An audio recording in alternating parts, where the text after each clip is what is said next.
Hello traders, let's see आज market ने previous levels पे कैसे रिएक्ट किया है एंड ओआई डेटा क्या इंडिकेट कर रहा है for the next trading session. ये निफ्टी का daily chart as on yesterday that is 14 July. तो हमने कल क्या डिस्कस किया था? हमने ये डिस्कस किया था कि 25,000 एक इंपॉर्टेंट राउंड नंबर है। यहाँ से कल के दिन पे क्लोजिंग में एक बाइंग आई थी। दिस इंडिकेट्स कि 25,000 पे यहाँ पे बायर्स एक्टिव हो रहा है। वेरल्स अपसाइड पे 25,300 टू 25,350 मेरे लिए एक रेजिस्टेंस है जहां से कंसोलिडेशन का ब्रेकडाउन हुआ था। सो अगर निफ्टी को ऊपर जाना है तो उसको 25,350 के ऊपर क्रॉस करना पड़ेगा। Then my second hurdle would be 25,500।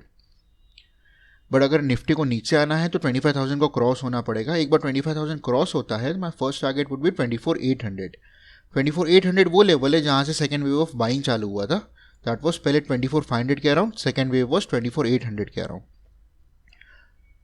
But अगर निफ्टी कहीं ब्रेकआउट या ब्रेकडाउन नहीं देता है तो निफ्टी यही 300 पॉइंट के अंदर ही रह जाएगा। यानी 25,000 पे सपोर्ट है और अपसाइड पे 25,300 के अराउंड रेजिस्टेंस है। तो अब देखते हैं निफ्टी ने आज के दिन पे कैसे मोमेंटम दिया है। यह निफ्टी का early chart as on today. So Nifty एक फ्लैट ओपन करता है। फ्लैट ओपन होते ही एक 70 पॉइंट्स का बाइंग दिखाता है, फिर अचानक से विक बना के फिर से नीचे आता है प्रीवियस डे के क्लोजिंग प्राइस पे, and then again a good rally of 150 points दिखाता है वन साइड। 150 पॉइंट्स दिखाने के बाद में थोड़ा सा रिट्रेस होता है, 100 पॉइंट्स फॉल होता है, बट क्लोजिंग कहीं ना कहीं 25,200 के आसपास देता है। दिस कन्फर्म्स कि 25,000 पे कल जो बाइंग आई थी आज वो कंटिन्यू हुआ है। But still Nifty is in the range जहाँ पे अप साइड पे रेजिस्टेंस है मेरे पास है 25,300 टू 350, डाउन साइड पे 25,000 एक सपोर्ट है। सो हमें आज कहीं भी ब्रेकआउट या ब्रेकडाउन नहीं मिला ये दो लेवल का, तो यही 200 पॉइंट के अंदर 300 पॉइंट के अंदर रह गया आज Nifty. But today spikes for use. ये आप ग्रीन कैंडल भी देखोगे, this is the 100 point green candle with in 15 minutes और 20 मिनट्स स्टार्ट हुआ था, कहीं ना कहीं अपसाइड पे ही क्लोज दिया है। और ये जो रैली थी 25,100 से 25,250 वॉज 150 पॉइंट्स का rally. So back to back rally and then 100 points का फॉल। इसकी वजह से आज ऑप्शन प्रीमियम्स में हम लोग को स्पाइक्स देखने मिले। अगर आज का स्ट्रैडल चार्ट देखोगे, यह निफ्टी का स्ट्रैडल चार्ट एज ऑन 17 जुलाई, तो मॉर्निंग में तो फॉल हो रहा था प्राइस, बट कहीं ना कहीं जो 70-80 पॉइंट्स के स्पाइक्स आ रहे थे स्पॉट में, उसकी वजह से मेरे प्रीमियम्स में भी स्पाइक आ रहे थे। इवन दो आज स्पॉट में इतना मूवमेंट नहीं दिख रहा है हमें, but option premiums were actually trading at very low. So हमें ऑप्शन प्रीमियम्स में भी स्पाइक्स दिखे। इवन एट द क्लोजिंग में भी हम लोग को छोटे छोटे स्पाइक्स कहीं ना कहीं मिले हैं। तो स्ट्रैडल चार्ट को तो एटलास नीचे जाना ही है। जिन्होंने 200-190 का प्रीमियम पे शॉर्ट किया होगा स्ट्रैडल कॉल और पुट, वो आज क्लोजिंग पे 141 तो हुआ, बट वो वन वे नहीं हुआ है। बीच में स्पाइक्स आई है, एसएल्स हिट हुए हैं। The major reason was spot movement was ज़्यादा। इवन तो आज विक्स नीचे था, बट स्पॉट मूवमेंट की वजह से मेरे प्रीमियम शूट हो रहे थे। So it was a very difficult day to trade. तो अब देखते हैं निफ्टी कल कैसे मोमेंटम कर सकता है। रेंज मेरे पास अभी भी इंटैक्ट है। अपसाइड पे 25,300 टू 25,350 मेरे लिए एक रेजिस्टेंस रहेगा। कहीं ना कहीं अगर मार्केट ऊपर आता है तो यहाँ से एक रिजेक्शन मिल सकता है हमें।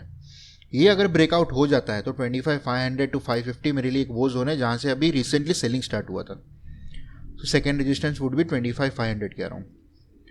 वेल्स ऑन डाउन साइड में 25,000 एक इंपॉर्टेंट सपोर्ट लेवल है। ये नहीं टूटना चाहिए ट्रेडर्स। अगर ये टूट जाता है तो हम लोग एक निफ्टी में बेरिश सेंटीमेंट भी क्रिएट होता हुआ देख सकते हैं।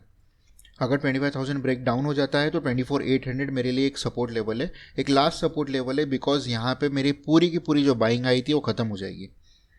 सो मार्केट यहाँ पे 25,000 के नीचे नहीं आना चाहिए और L sentiment would be negative. अगर निफ्टी कल के दिन पे भी अगर 25,350 को अपसाइड एंड 25,000 को डाउन साइड पे ब्रेकआउट या ब्रेकडाउन नहीं करता है तो यही 25,200 के आसपास ही होवर करेगा।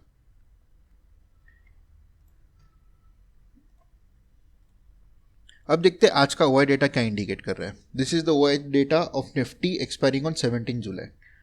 अब साइड पे मेरे पास में मेजर कॉल रेंटर्स इंटैक्ट खड़े हैं 25,500। ये मेरे लिए एक इंपॉर्टेंट रेजिस्टेंस हो जाता है। Whereas second highest OI is at 25,200।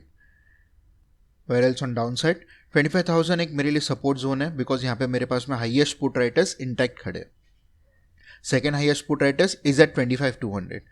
So 25,200 पे मेरे पास में decent amount of call and put writers खड़े हैं। ये बोल रहे हैं कि मार्केट 25,200 के अराउंड ही होवर करेगा। वेरल्स डाउन साइड पे 25,000 पे पुट राइटर्स है, वो लोग पुट शॉर्ट करके बैठे हैं और बोल रहे हैं यहाँ से 25,000 नीचे के साइड पे ब्रीच नहीं होगा। सेम ऑन अपसाइड 2500 एक रेजिस्टेंस है, यहाँ पे मेरे पास में कॉल राइटर्स इंटैक्ट खड़े हैं। अगर कर मार्केट डाउन साइड पे 25,000 ब्रेकडाउन नहीं करता या फिर अप साइड पे 25,350 टू 400 ब्रेकआउट नहीं करता है तो यही 25,200 के अराउंड ही होवर करेगा। कल के दिन पे हमने देखा था कि call writers were more than put writers because कल मार्केट नेगेटिव था, आज मार्केट वॉज पॉजिटिव। सो आपको ये ब्लैंक स्पेसेस दिखते रहेंगे, ये बेसिकली ओआई में चेंज है, ओआई डिक्रीज हुआ है मेरे पास कॉल साइड पे बिकॉज आज मार्केट ऊपर गए, सारे कॉल राइटर्स ट्रैप हुए हैं और उन्होंने एग्जिट फाइंड आउट किया। वेरएल्स पुट साइड पे मेरे पास में पुट राइटर्स इंक्रीज हो गए। अगर हम इंट्राडे के बेसिस पे भी बात करें तो मेरे पास में कॉल ओआई चेंज में कॉल ओआई -55 लाइक्स है, whereas put OI changes 2.23 crore plus. So इस वीडियो के लिए इतना ही। If you like this video hit the subscribe button and click on the bell icon below so that आप हमारे कोई भी वीडियोस मिस ना करें। See you all tomorrow.